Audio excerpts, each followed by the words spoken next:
time. I was so elated that my husband was alive and well, and then hearing the stories of all the other men who didn't make it, it was just, I was torn between happiness and sadness, and I'm sure most of the survivors, the families, felt the same way. It was just, I was 19 years old and getting a telegram, you know, that this horrible accident happened, and not hearing from Joe for several days. Finally, he was able to get a call through, and that was the first time that I really felt that he was okay, hearing it from him, that he wasn't seriously injured. It was kind of a,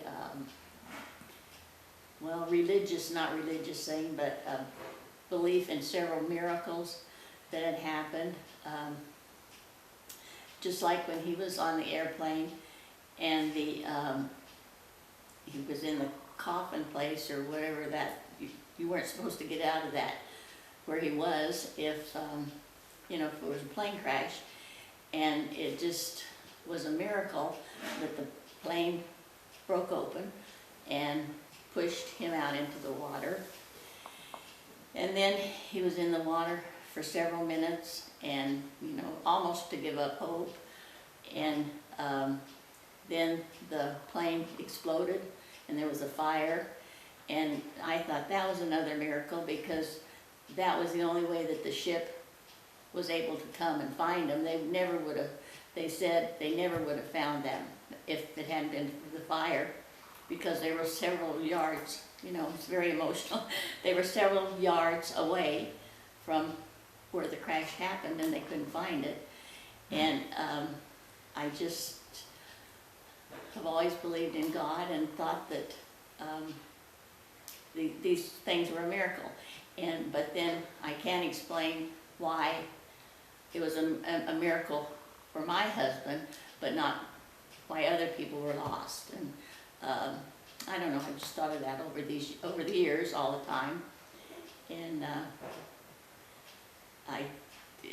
that's all. I don't know anything else to say about it. You had a dream. Oh, well, then that's another thing, that the same night that Joe had the accident, I had a dream, and I saw him thrashing about in my dream. And I went to work the next day, and I told my boss, you know, about Joe's thrashing about in my dream, and he was in trouble. And she said, "Oh, I'm sure he's all right.